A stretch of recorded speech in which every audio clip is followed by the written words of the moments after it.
All right, welcome back to another episode of the Canada's Food and Everything Else Safety Podcast. Dominic, I'm trying not to laugh here, but I think I got the Friday giggles. Hey, welcome, Jeff. Thank you. Well, welcome you. Welcome back to you. I don't know if we do that back and forth. Welcome. We don't. We should. Yeah, we probably should. Anyways, we have a great guest on the show this week, and I am blown away that she's probably one of the most, I don't say most, what should I say here? The most well-known female chef in Calgary. And now I just found out she's food safety fanatic. Yeah, that's why I'm excited to have her join us as well, because she's going to share a lot of insight with us for specifically vulnerable populations, but really it applies to everybody. Me and you know that, and she knows that, but everybody else needs to hear it. And, we have to quote unquote sing this from the rooftops, right? So that everybody else hears it. And that's the goal of our talk, right? Not necessarily to sell stuff. Well, no, never really sell stuff. We probably should sell stuff so we can pay for this stuff, but we'll add that in at the end. Okay. We'll buy your water bottle at the end. Yeah, for sure. But yeah, we like talking about this. We like talking about this with people that share our same mindset and our same vision on the safety of food, obviously. And we like talking about it to help everybody else kind of at least one step closer to seeing it the way we see it. And it's critical. It is critical. Sounds like a dance. Yeah. It's a one step, two step. We got to go a long way. It might be maybe sounds more like a marathon, right? Because we got to pace ourselves to try and bring everybody else along this. And maybe it's a sprint. Sorry, it probably should be a sprint, because we got to get there faster, so that we don't have incidents like we did recently with the daycares here in Calgary. But I'll let you. Well, we'll introduce this rock star next here, but we're going to do our little intro. Here we go.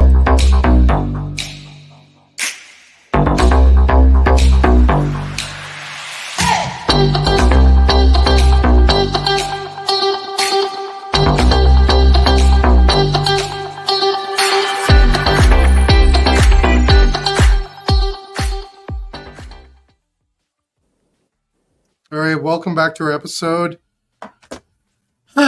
Dominic, you want to introduce this rock star here? Yeah. Did I just sigh? That was a big sigh. Eh? That was. Friday afternoon. Chef Liana from Trico Living Well joins us, Jay. Chef, we're super excited to have you join us. Thank you. Jay tells me you're a food safety fanatic. That gets me excited. And thanks so much for joining us. You have a lot to share. You're in. You tell us about you first. Let's start with that. Let's start with you. Tell us about you, and then I'll get to ask you 250 questions. 250. Okay. Well, how much time do we have here? I like it. Well, first of all, thanks for having me here. And I think, working safe and working clean is always really important. In our kitchen, we're very detail oriented, and in order to get those details and everything delicious, it's very important to work in a clean, safe environment. So those practices are very safe and very important, especially, I work in a seniors retirement community. So it's even more important for us to make sure that those practices are upheld. So, we take those things very seriously in our community. So, those things are crucially important. So for the people that don't know who you are, where you're from, just give us a little bit about you, how long you've been doing what you're doing.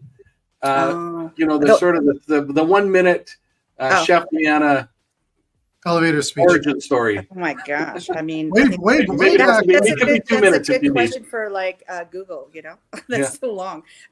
I've been a chef practicing for almost 30 years. I worked at the Calgary Petroleum Club for many years, over 20, and then I worked at Winsport, and now I'm here. Very community minded. I've been in lots of fundraiser events. I've been on Food Network. I've been cooked at the James Beard House. I don't know what else. I was a part of Women Chefs and Restaurateurs. I was vice president of that. Geez, I don't know. What else can I say? There's been a long list of. Now you're on our podcast. And now I'm on a podcast. Yeah. So awesome. Have a really great, last night I was at Caria event, which they raised over $60,000 for raising awareness for mental health, which was really fantastic. Let's see what else is coming up. Oh, we have the cookie charity on November 30th. So last year, over 70 chefs in the city got together and we baked up a storm and raised $38,000 in 2 hours. And this year we hope to beat that. So, cool. Always lots. We're going to, Jay might have mentioned to you, we're going to try and help you with that. So we're excited about. No, I didn't. It was a surprise, Dominic. That was a surprise. So I don't know about that. So yes, tell me more.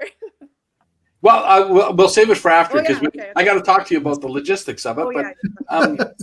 Safety first. And I'm just going to bring me and my family to eat cookies. That's okay? Probably, right? Yeah, that is absolutely okay. Chef, you work in seniors living. Before that, were you working in restaurants before? You were the Petroleum Club. That's a private club, I think, here in Calgary. Yeah. What's the difference between that type of setting in fine dining to what you're doing now, if there's a difference? Yeah, you know what? There's actually zero difference. This is absolutely just like a private club. There's absolutely no difference at all. There's, it's very little difference in my entire career, actually. I've never really worked at a restaurant. I once worked at James Joyce, and that was a restaurant. But outside of that, I haven't really worked in public. I've always been not really, haven't really worked in public access. Just how my career kind of went. But so working for Trico Living Well is much like working for the Petroleum Club. It's very, private club minded. It's very catered to different kind of needs and dietary restrictions. We are very a la carte minded in our focus of cooking. So we work with local suppliers and producers. So it's really no different at all. So how many residents at your facility? Well, we just opened. We've only been open for a year. So right now we have we're always or halfway, a little over half of capacity. So it's over 170. So it's exciting. So 3 meals a day plus snacks. Yep. Yep. And plus we also have a private dining room as well. So where they have a special wine dinners as well. Mm-hmm.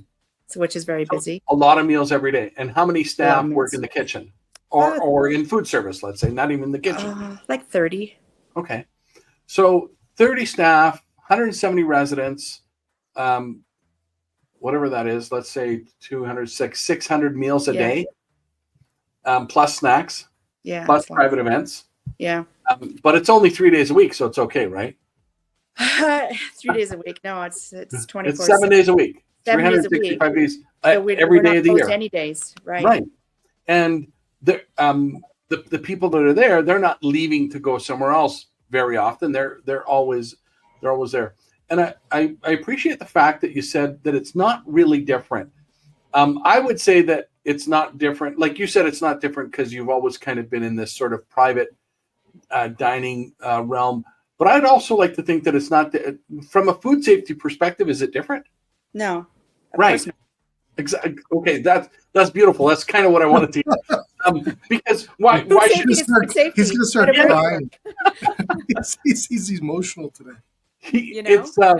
But it's nice to sometimes it's nice to talk to people that have differing views, but it's also really nice to talk to people that have the same view. Yeah, it's not different, and it's not different because everybody deserves safe food. Yeah. Right. So it's pretty. Yeah, I don't understand people. I don't understand when people say, "Oh, well, we can just slide it a little bit," or no, you can't. It's no difference. I'm very detail obsessed. And it's just like buttering a piece of toast. You got to do it from corner to corner to corner to corner to corner. You know, when we're in the kitchen, and you know, I make sure that every, you know, touch point for surfaces have to be like sanitized every 2 hours. You know, like the door handles, every high point. So it's like, how many times did you open that fridge? How many times did you go to that fridge? 3 times today? Well, 3 times you could have sanitized it. Let's go. You know, that's what you do. That's our practice. And it's that attention to detail. We're going to have a guest on in the future who's actually done a bunch of swabs in kitchens as part of a study that he did. He's from South Africa. I just met him here the other day. But it's that attention to detail that keeps food safe, really unfortunately at a higher level that is the norm. Oh, yeah. Would you agree? Well, it just makes sense. Not in your sense. career, but yeah. Well, I think it just makes sense because every time you go somewhere, that's an opportunity for contamination. And I remember a long time ago, our health inspector, when I was at the Petroleum Club, we had our health inspector came so many times, and I was like, dude, we have such great practices here. Why are you coming to inspect us all the time? And, you know, it seems to me like you should be at these other smaller places more often. And, you know, and he said, quite frankly, because, you know, you're not an open box kitchen, meaning we're not frozen food. We make everything ourselves, much like we do now. We make our own soups. We make our own stocks. You know, we don't use frozen processed foods. He said, because we have those practices, there is more chances of contamination and all these other kind of stuff. He says, so that's why you're on our radar all the time to come do this. So I said, oh, okay, that makes sense. Right. Yeah. So that's they have kind of a risk matrix to go through the complexity of the food. And then even if the food itself, if you were pulling out of a box, but the food itself was more dangerous, then that might be more. And you're probably seeing it again also in the seniors home because you have a vulnerable population that you're serving to. So that increases the level of inspection. You know, we were just at a public health inspectors conference in Saskatoon on Tuesday and Wednesday. And some inspectors might come to a facility like yours to also observe best practices. Mm-hmm. They like to learn, to see, and sometimes they could share that, you know, and that's kind of the goal that we're doing here. We're trying to, how do we share what you're doing with other operators, because food safety isn't necessarily, it's not a competitive thing. You're not giving away a trade secret on what you're doing. Yeah. I've got some people where I buy toast from that you could probably teach something about. Yeah. But it's funny that you say that, because that same level is required at everything on the food safety perspective. There should be no deviation or small changes, because they can be critical and they can all of a sudden make things unsafe. So you're not required to sanitize surfaces every 2 hours. Yeah, we just do. You do. You're not required to butter the toast corner to corner. Well, but you do. Why is that important to you? It's the experience. Hey, first of all, for a culinary experience, it is the experience. Every bite should be delicious, right? And from a safety perspective, you should be safe at all times. Yeah. Why have that risk, for anybody, right? So Dominic, I have a question here. So Liana, a lot of people, do you find it that's just that they get tired and they forget things? So I don't think anyone's intentionally trying to get someone sick. I think a lot of people just get tired, right? Like it's hard in the kitchen. It's not easy. It's not. Well, it's not easy for me to keep saying these things all the time, like wipe down the handles. Yeah, no. Most of the time I'm wiping them down, to be quite honest. But it's. Dominic got excited when you said that. We've never had that comment on the show, Dominic. No. So you have these high standards in your kitchen for not just the food, not just for safety.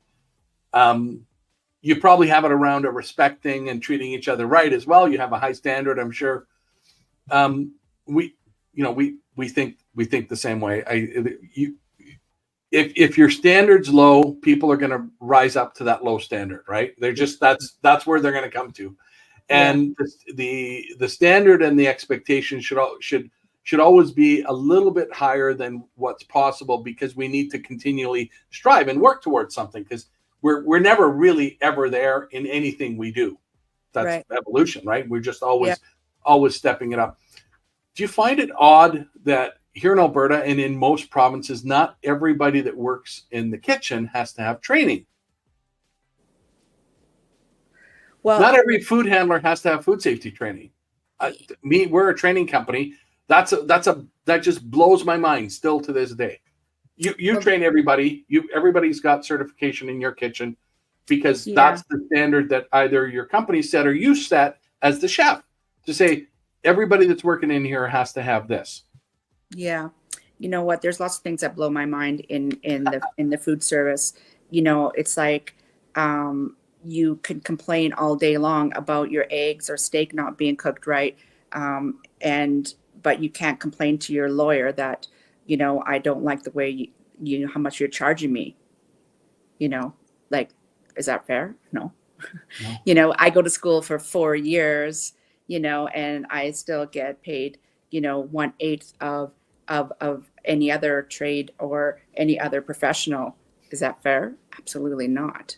You know, although I am, you know, graded and I'm judged and I'm, you know, called out so many more times than any other professional.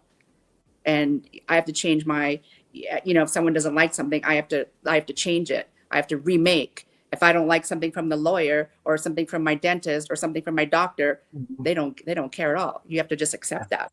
Too bad, too sad. Yeah. There's no takesy backsies from them. No. Jay, Richard, who you recently met, he tells that exact same story. If the lawyer makes a mistake or the accountant makes a mistake, too bad, too sad. You're paying to get it done again, period. Right? You're paying for their mistake, or you're paying to have it redone, or you're paying to go find somebody else. But the restaurant employee or the restaurant that's made a mistake, we want to beat them up and kill them. Yeah. Just we have these extremely high demands. We get rude and nasty with them. Yeah. And it's like, it is unfair. 100%. Yeah. I went to culinary school. I took pastry. I go to art school. I do all these extra like professional development courses, but that doesn't change my wage. That doesn't change anything else. It only changes my perspective and just and what's happening in our expectations. And I'm speaking very generally here, but I think in general everybody would agree that our expectations are higher than they ever have been in food service. Of course. Yeah. So back to the training part. But Dominic, I have a question for you. Given all that, wait a sec, Jay. I got to get my point across here. Okay. I want to get in there on this because I have a question. I'm going to let you. But given all that, why do you still insist that your staff all have to be trained? Nobody told you to do it. Because I would not be able to sleep at night. Right. You know, because I feel like everyone who comes to work on our team, it's like we want to create the environment that we want to be in. Yeah. So we want to be safe. You know, we have a duty to ourselves, and we have a duty to the people that we have. People, we work in people's homes. Yeah. Right. So we want to make the best that possible environment ever. You know, we have standards. Trico has standards.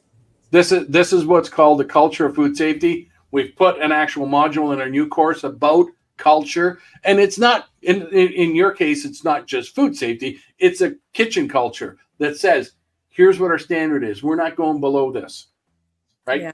Here's what we think. Here's what we believe. And you're bringing. It sounds like, I've never been to your kitchen, but you're bringing your staff with you to say, here's what this looks like. Here's what all the good things about it, even though there's lots of crappy shit. Right. Yeah, of course. I'm lucky. I have people that have worked with me for like over 10 years. I have someone that's worked with me for like almost 20 years, you know, 5 years, 6 years. So I'm lucky that I am people that worked with me. That's awesome. So, sorry, Jay. I'll let you. Yeah, you made me forget.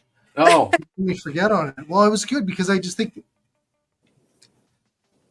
that we need more discussions like this, though, because I think the topics aren't talked enough around this as a comfortable setting. Because you think about someone says food safety, we instantly go into defense mode in a way. And I think more people like Liana that really kind of allows us to not only laugh about it, but just have a frank conversation about it, because I think that's going to make it more approachable in when we say we don't know or we do know. But I just wanted to bring that up because when you said that earlier, I was just like, you know what, we got to talk more like this because we're learning more around how to softly have a good conversation with this and not make it so defensive. Sure. I mean, I don't have any children, but you wouldn't let your daughter get into a vehicle with just okay brakes, that you think they're okay. Like they haven't been checked by any, they haven't been, certified by that. If it's working okay. Right. So, I mean, yeah, here's the other point. You're right, Jeff. And sorry to interrupt you there, but it's Friday afternoon and for things in Friday afternoon. But I do want to ask you this as well. And maybe this is more for Dominic, and we'll connect with you. Dominic, is food today more dangerous when it is mistreated or handled than it was 60, 70, 80 years ago? Because we always hear the grandparents going, well, we ate it off the ground, or we ate it when it was 12, weeks old. It never killed us. Is it because food today? That's probably true, right? Is it? I think it's actually safer. Honestly, I think overall food's safer now. A, we have training. B, we have dedicated people like Chef Liana. A lot of those things. There's systems in place to keep the food safe. But people, evolution-wise, we're here because our grandparents and their grandparents before them did pick up food off the ground or food that was covered in maggots or whatever, and some of them lived, right? And we're here because of that. So it's really hard to say. In general, though, when things happen on a large scale, they happen in general. They tend to happen in a bigger instance. This fueling mines thing here in Calgary. One central kitchen, 300 and something people sick, 25 or 28. I don't remember what the final number was. Of people that were in hospital, kids. So they suspect it was the meatloaf. So I think when things happen, the lettuce that we talked about with Bill Marler, right? Like some of the big case here in Canada, when we had the E. coli out of XL beef in Brooks, that affected 1/3 of all of Canada's beef came out of that one plant. So there was hundreds and hundreds of products that were affected. The maple leaf thing 20 something years ago, or however long ago that was, I'm not 20 years, but anyway, that was 600 products from the one facility recalled, and 21 people, seniors, died in that case, in that instance. Wow. So it's tough, but the things that can make a difference, though, it's like the buttering the toast corner to corner to corner. It's training. I don't want to say just food safety, but it's training in general. The chefs and cooks that come into Chef Liana's kitchen may have just put a swab or a dab of butter on the toast and just served it at every place they worked at until they got to her kitchen. And she said, yeah, great, you did it there like that. We don't do it like that here. Yeah. We do it like this, right? And here. And fortunate for them and the residents, she's teaching them the right way. So when they leave there, if they leave, they might stay because it's a great place to work by the sounds of it. But when they leave, they're going to leave with that knowledge in hand. So food safety, to me, is an investment like any other training. Some places don't want to train their staff because they said they might leave. And it's like, okay, well, we think we've made it affordable enough to train everybody. And like she said, you want to get in a car where only part of it is working properly. And that's training. I want anybody that's handling my food to have at least been exposed and taught what the right thing to do was. And if they make a mistake or do it wrong, then at least if I was the facility operator, I can say in good conscience, I did everything I could to make the food safe. Yeah. Yeah. I feel like the same. I feel like you should invest into people. And I've never felt ever that, oh, they might leave. I feel like you should give everybody the best foundation they ever can have. And if they leave, that's great, because they're taking that foundation with them, and they're taking all that experience that they can then, take somewhere else, and they can pass that foundation on. That is the best gift you could ever give somebody. Yeah. And we, when we talk to restaurant operators, we'll say to them, hey, you'll train somebody on how to upsell, how to sell some wine better, how to do all these things, but you won't spend $25 to ensure that the customer is going to be safe, or even require the person to come with it. Yeah. Yeah, Dominic, but you always said, Dominic, you said thousands of times. Yeah. Dominic, you've said thousands of times, it only happens after the fact. It is. So, Fueling Minds is going to spark some change. I'll tell you, at this public health inspectors conference, it came up multiple times, and they'll say, they said the wake-up call from Calgary, the wake-up call from Calgary, the wake-up call from the daycare in Calgary. It happened, I bet you, 10 times in 2 days. Speaker after speaker said, now we're going to look at things differently.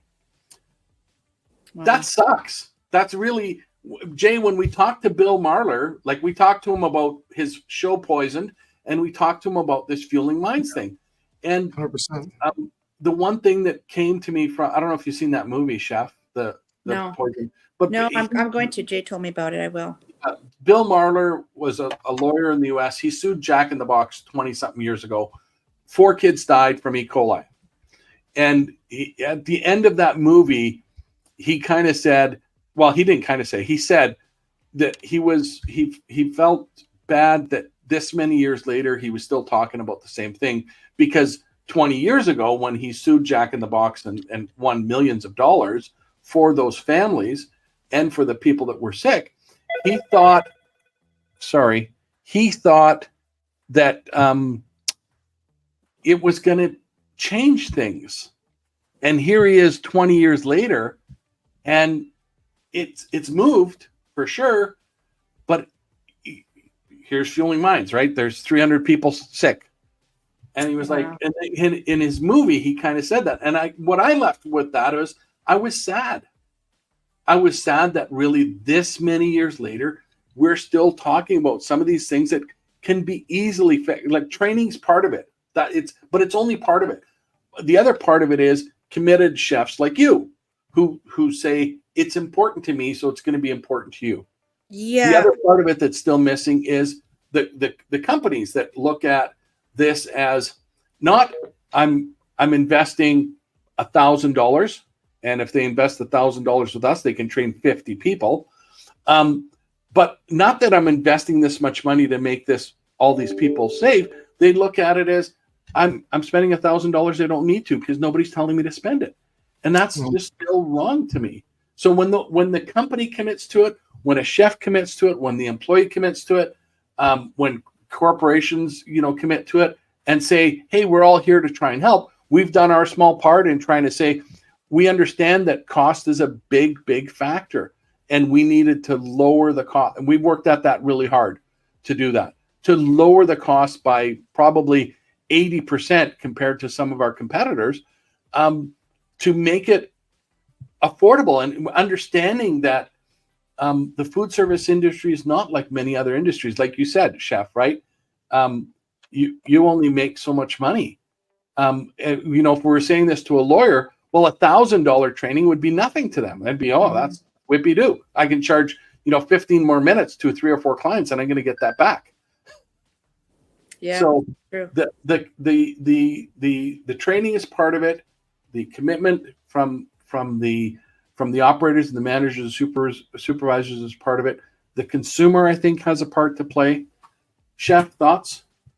Well, yeah, I think it's really about it's creating that culture. And if you believe in it, and it's really passing on to like the next, for me, it's like I believe in it. It's like getting your staff to believe in it. But also, I'm lucky because Trico is really amazing. They're such a great company.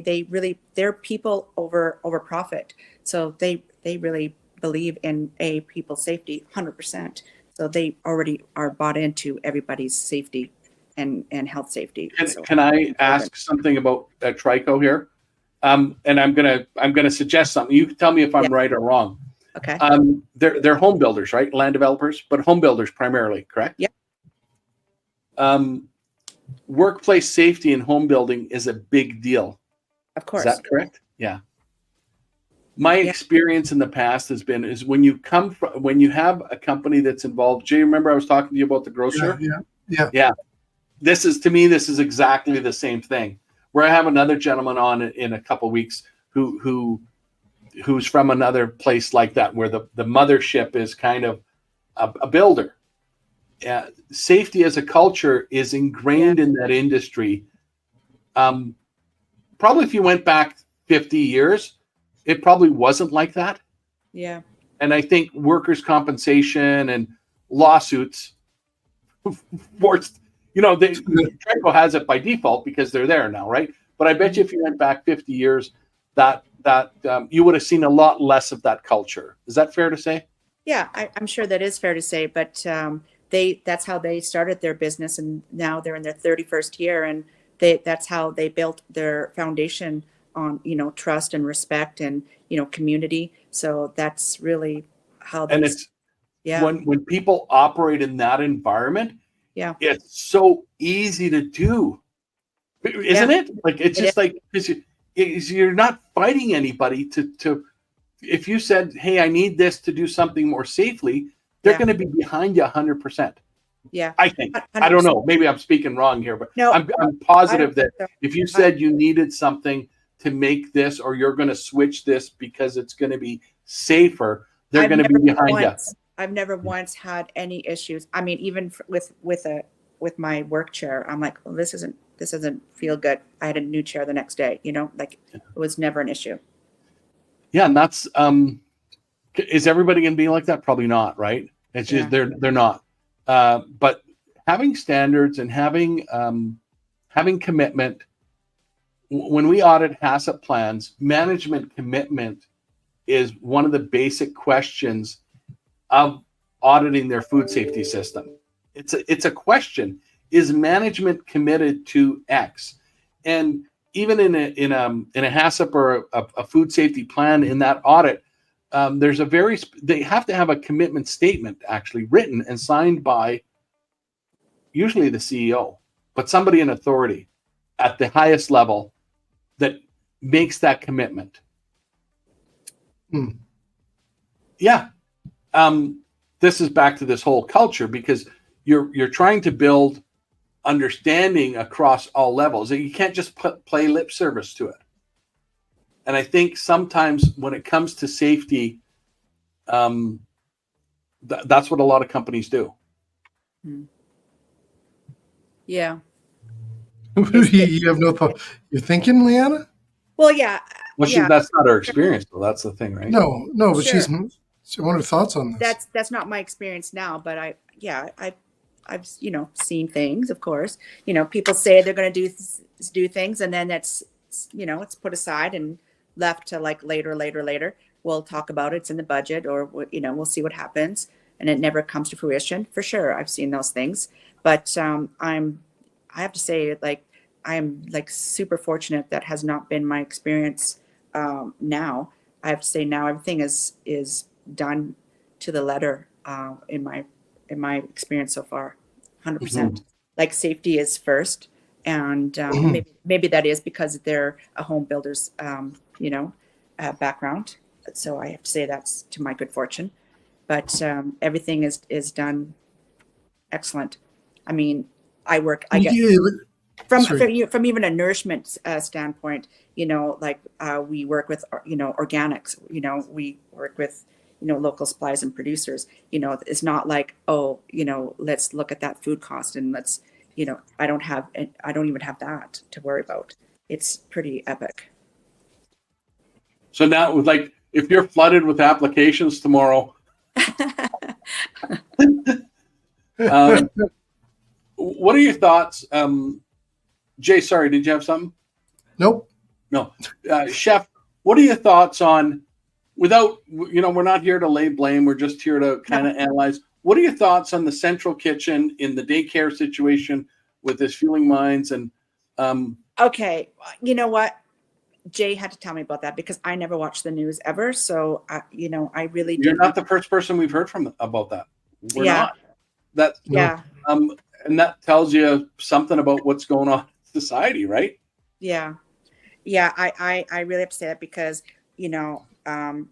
Jay was talking about that and I was like, I don't even know what you're talking about. And he's like, how is it you don't know what you're talking about? And I'm like, wait, hey, I don't have any children and I don't watch the news. So why would I even know anything about this? So anyways, when I was informed about this, I can't even believe how that would even happen. It's astonishing. Honestly, I can't even believe that happened. I'm going to tell you a little bit about the lip service. One of the things when it first sort of broke was we went and looked, just like everybody, curiosity, but we're food safety geeks. So we kind of did a little bit of research on their website, and they spoke very specifically, about having a Red Seal chef. They made that kind of, front and center. And that B, one of the things that I noticed was that they mentioned that they delivered everything using refrigerated trucks, which came out later that they weren't actually doing that. What do you think about somebody saying, well, I'm a Red Seal chef, I don't have to do that, all right? I don't need training. I don't need to certify. Well, you know what? A really good friend of mine just talked to me about this just on the weekend. In every class, no matter what position you're in, there's 50%. There's always someone at the top of your class, and there's always someone at the bottom of your class. So no matter, doesn't matter what profession you're in, there's always going to be people at the top, and there's always someone at the bottom. So whether it's you're a doctor, doesn't matter if you're a chef, doesn't matter what you are, there's always someone at the top, so true, and someone at the bottom. So true. That Red Seal chef could be at the bottom. Obviously, if you think that you're a chef and you don't think you need to upgrade your training in any capacities, what kind of chef are you? You're right. When you're a chef, every day is a learning situation. I haven't stopped learning. I'm going to school, next month. I'm taking more courses next month. So, you never stop learning. So I don't understand it. Yeah, and that's that whole sort of mindset, right? Yeah. The I don't need to upgrade. I don't need to change. How do you get through to those people? I don't know. I don't know if you can. I think that I would think in that particular situation, I think that person was gotten through. I would think that wouldn't be impossible for it not to be. I would think that person at that daycare would probably be in school like now. Yeah, you hope. A lot of restaurants, a lot of facilities fall back to, and even the chief medical officer of health said, "Hey, remember, they were in compliance when this happened." Now they wouldn't have passed your inspection because there was a report of cockroaches and no sanitizer in the bottles, and all sorts of stuff that wouldn't fly by the sounds of it in your kitchen, and probably wouldn't have flied with AHS. Here's the reality of what and I know. You're not doing those things every day because you're worried about the public health inspector coming, correct? You know what? We're not thinking about the health inspector. That's just part of our everyday work. Exactly. So we're not thinking, oh my God, we better do this because we might get inspected. Why? That's not what you think of. That's again, if I could hug you right now, I would. It's absolutely the right way of looking at it, because first off, I remember saying that to somebody at Costco, like a VP. It's like, he says, well, why is it always like that? I said to him, we do not do it for you. Like, quit thinking it's about you. Like, he says, no, why it's always like that? I said, we do this every day. We do it because our customers deserve it. Not like you're here once every 6 months, but the customers come once a week or every day. You're doing it for the right reason. And that is the right reason, right? So, again, that mind shift, and it's, for you, it's not a stretch to get there. Obviously, you're there. It's so hard to, and the feedback from the operators is, well, that's extra time, it's extra money. Is it? No. Is it really? Mm-hmm. I don't know. I don't think it is. Just the other day, I was just making these little potatoes for this event last night. And one of the chefs said to me, he's like, Chef, why do you have to do everything so difficult? Why do you have to do it so, particular? And I was like, you know why? Because it's like all these details really matter because we can do them, right? Like we can do it. So why wouldn't you? And he's like, oh, okay. Right. So but that sets a standard though, Chef, right? I remember it's similar to the saying, I think it was high school. The teacher said that the one guy painted the cupboards in the kitchen, and then the one person got up and painted the top of the cupboards, and they said, why do you do that? No one sees it. He said, just because I know it's there. Yeah. Right? Yeah. It's so exactly. So so if we went backwards a little bit more, are we failing to teach this to? Are we failing to? You don't have kids, but are we failing to teach it to youth? Are we failing future generations here by saying this isn't important? I'm not one for regulation, by the way. I'm for deregulation in some things, but there's certain things where we need really tough regulation. Safety is usually one of them, right? Well, I'm not a parent. However, I see children when they come into the workforce. So, I can't, criticize how people parent, but I do think that parents can actually install these kind of fundamentals in their children. And then when they enter the workforce, that's how I, myself as an employer, I can continue those kind of fundamentals and inspire them to have that more into a foundation for continuing. Because, that is a whole other conversation, how I see, young-minded youth enter the workforce. That's another conversation for sure. Do you think you have the ability to impact them from being in your kitchen and they leave with? Of course. Okay, good. Yeah, I agree, right? Absolutely. Yeah. I would have no staff if I didn't think so. Right? Are the proof's in the pudding? You got people that have been there for 20 years. Yeah. So that follow me. Yeah, of course. Yeah, for sure. And that's inspiring to me. And it's again, sort of preaching to the converted here. The difference between doing it well and sort of half doing it is often very minute. It's a tiny, tiny, tiny amount. It's half a second, maybe per potato. I don't know what it is, right? Maybe it's none, because you're efficient at it, right? It just takes a little bit more time to do it the right way, and then it makes all that difference. It just, and that experience. And then all the things you're not. Yeah. Exactly, and then I think what people often forget is the correction that's needed when you do it wrong. Ugh. Yeah. That's sort of this 110, 100, right? Sort of, I don't know if you've seen that. Time. Right. For like you can, if you fixing something is often 100 times more costly than doing it right. 100%. Yeah. Right. That's actually what I said. That's my whole argument about not sanitizing, those high touch surfaces, contact surfaces. I said, if we don't do that, this is this is a good opportunity. This is how people get sick. This is how we get colds. This is how we get the flu. You know what? And this is downtime. This is how we get short staffed. So, yeah. So you would think back, Jay, again, back when we went to COVID, we talked about this at the beginning of COVID. We said, I did a podcast with Jay at the beginning of the pandemic.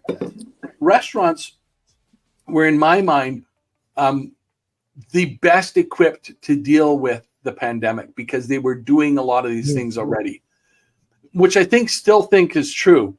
However, when stuff like this happens at Fueling Minds, I also think did we forget this already? Because they were talking about disinfection and sanitizing and washing your hands and covering your mouth and doing all these things to prevent the spread of the virus. And here we are.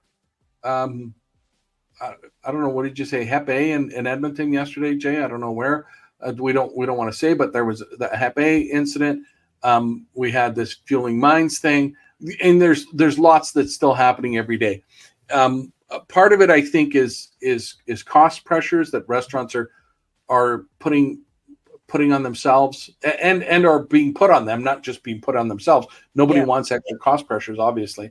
But I'm going to say, Dominic, it's higher today than ever. Yeah. On costs. 100%. Yeah. 100%. Yeah. And we've got a lot of new people in the industry. That poses its own challenge. I think that's another thing to remember.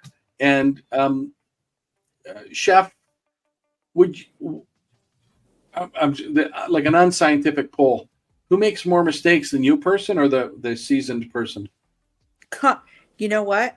I would like to say the new person, but I would say it's like 60-40, because I would say the new person is more trained and more aware. Sometimes the more mature person is like kind of stubborn and thinks like, I don't need to do that because So whatever, however you answered this, I was going to turn it back to training, by the way. Yeah. That's why training has to be ongoing. That's why you need Chef Liana saying every day, wipe those handles down. Yeah. You're saying it to the brand new person. The walls. The 10-year person, right? Handles? Dominic, we're like on the walls and on the floor on the corners. Yeah, I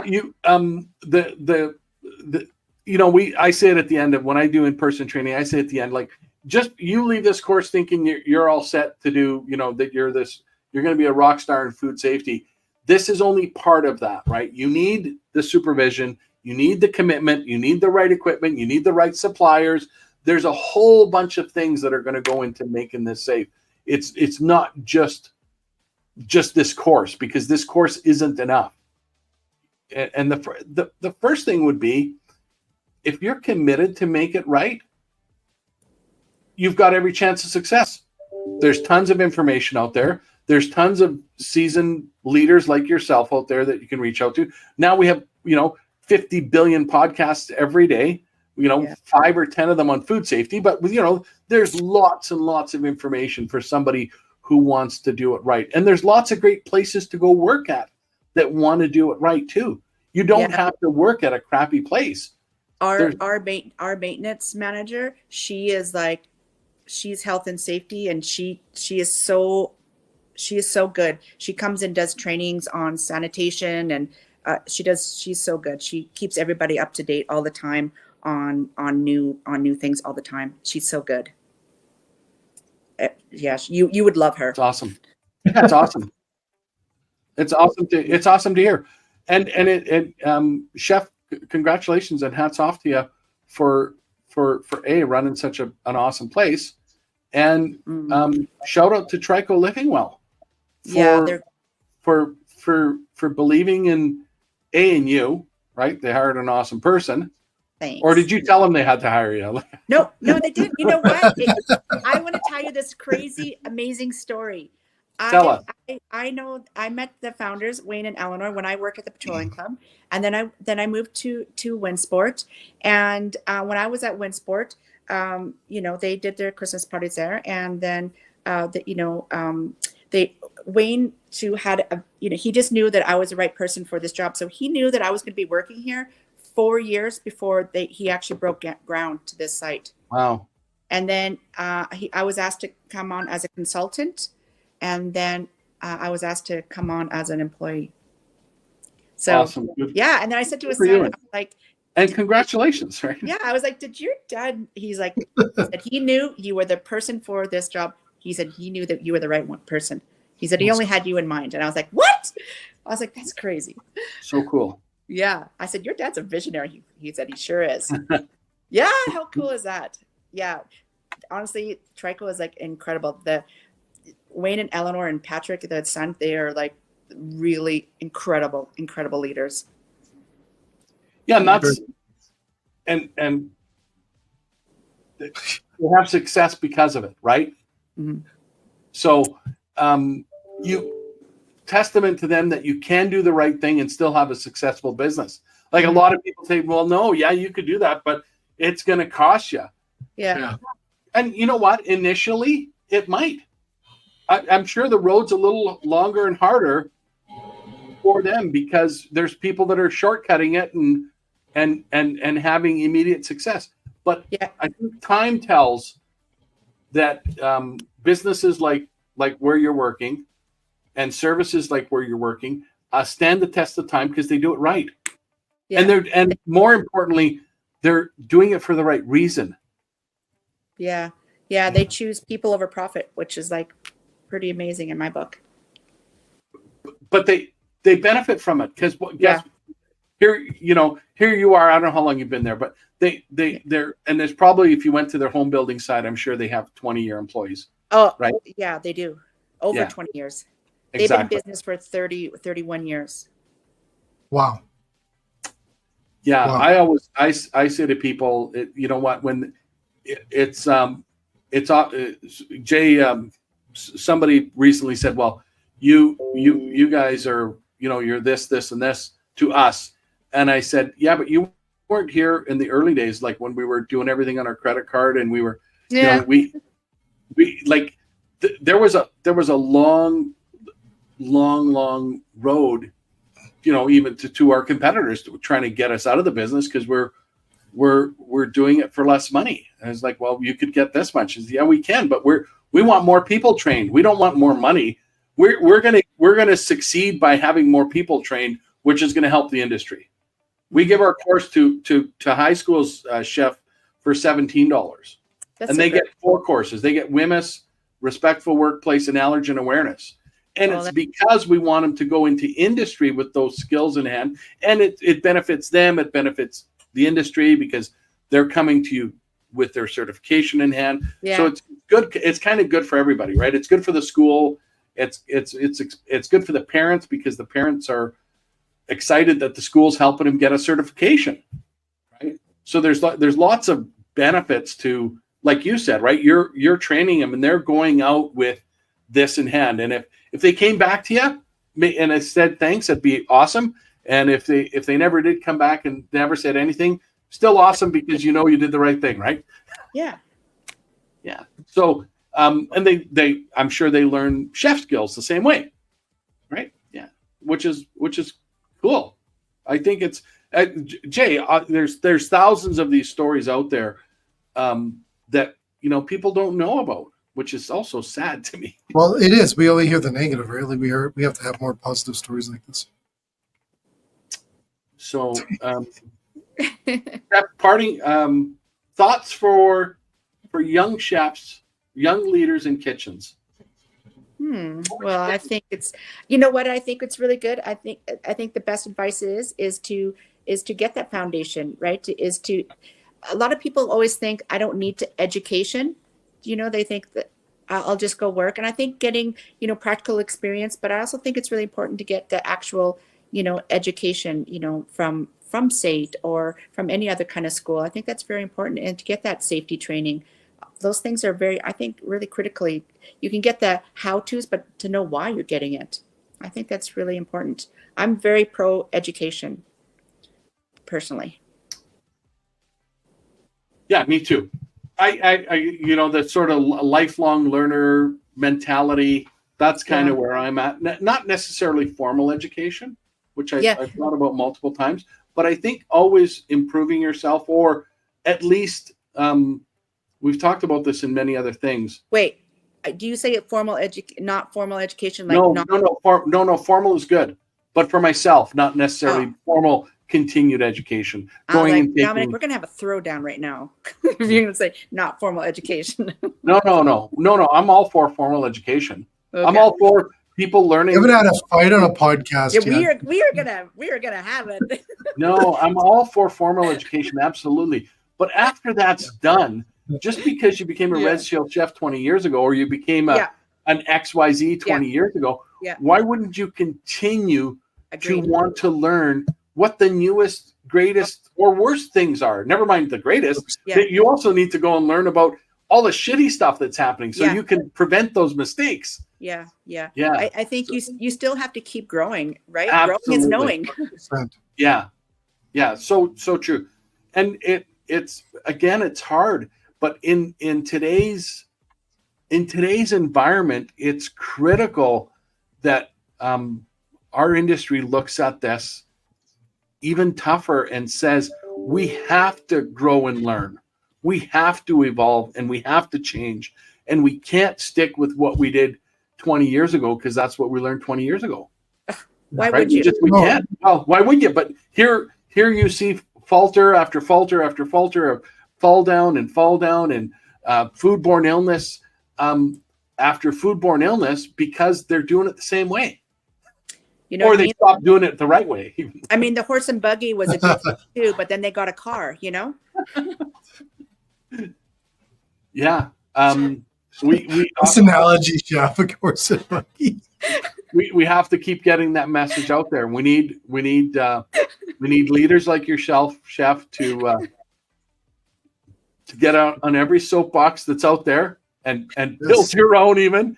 And get you. We got to get you into higher towers so that you can shout this message out louder and louder, so that people can hear it and either start doing it or get out, because they're the ones that are staying in. They give everybody else a bad name. Yeah, they do that, and that's also very sad to me, because the industry gets painted with this one picture, and it's so not true. The vast majority of places do a lot of good things. Yeah, I agree. You know what? I agree, because what I find is that people have this really big misconception of what retirement seniors living is like. First of all, I get lots of like salespeople that come here and be like, "Oh, I got like a real good thing for you," and I was like, "Oh, okay. Well, what is it?"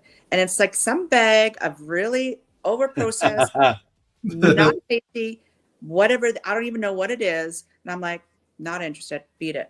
You know what I mean? I'm not interested. Like we do a la carte cooking. We don't do batch, serve it out of a steam table kind of cooking here. I'm like, we're like a restaurant. We serve a la carte. Get out of here. You know what I mean? We're not interested. People think that all these seniors like their food well done, mushy, overcooked things. No, they don't. They like medium rare steaks. I don't even know what people have this like image. I don't know what it's from, like the 1930s or something. I don't know where they get it from, but that's not what it is. This is exactly. It was probably like good in the 30s. I think it started getting shitty in the 50s. But anyway, yeah.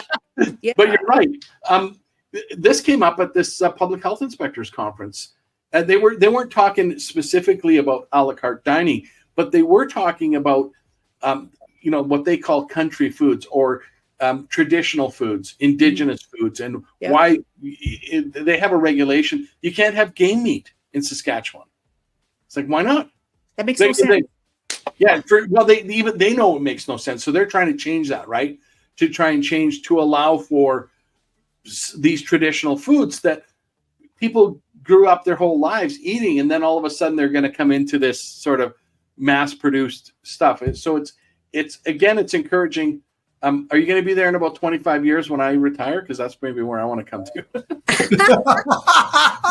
God, and then before we want to make sure. We want your recommendation on who's running that kitchen, so that you might have a business when you're retired, consulting to other seniors on where to go to retire to. Dominic, we're prospecting, they call it. Yeah. We're prospecting right now, Liana.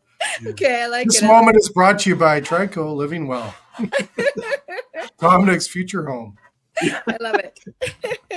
Yeah, I like it, but I think that's what it is people have this real misconception of what it is, and it's like they have no idea. So yeah. How do you get them?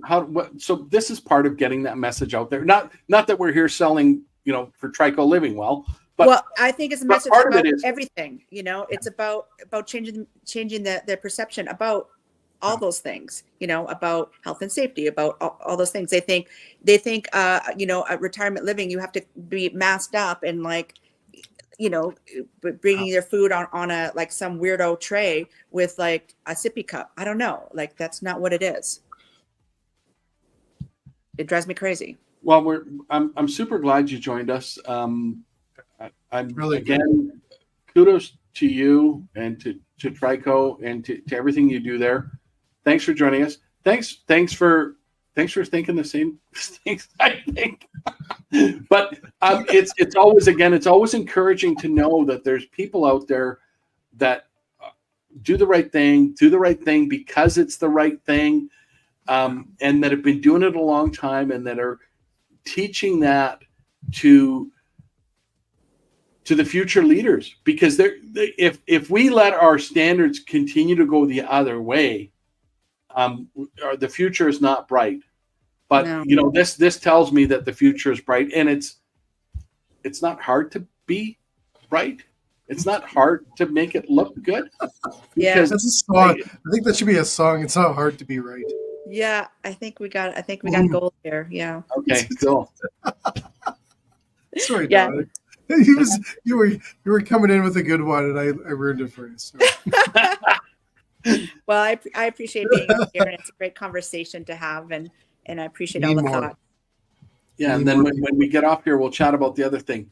Oh yeah, awesome. Yeah, I love it. Jay, anything else for us? No, let's wrap this one up, Chef. I always say this: we need more people like you. It's simple. We need more people like you. Thanks for doing the things you do. Yes, I have lots of help, so I appreciate it. Yeah, I work with lots of. Thanks to your team. You tell them thanks from us. I will. Yeah. Awesome. And to everyone else, Dominic, do you want to say what our podcast name is? He screws it up. No, I've never. You want the cheat sheet? You want the cheat sheet? There we go. Canada's Food and Everything Else Safety Podcast. Thanks, Jay. Thanks so much. We don't have the word safe check in there, just so you know, right? That's the name of our. No, but we put it on the screen 100 times, so you can find out more at safecheck1.com. Safecheck1.com. And why don't we put a promo code out there, Liana, for like $10 off food safety or something? Oh yeah. All right, let's do that. Let's do that. Because I just noticed your podcast on LinkedIn, Food Safety Podcast on LinkedIn, is trending right now, just so you know. So awesome stuff. Yeah. I know. Thanks. Dominic, you're trending. Dominic, you're trending today. I just don't know why. It might be because Chef Liana's here. Let's give credit to the person who really deserves it. We know that nobody comes to listen to me or you, Jay. No, it's just the mess ups. Anyways, thanks so much, Chef. Thank you. Thanks, Chef. Take care. Appreciate it.